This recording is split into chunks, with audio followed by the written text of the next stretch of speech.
complete lie. They had just killed about 10 trees of ours.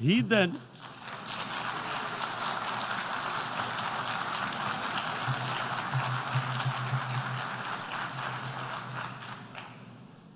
the election campaign,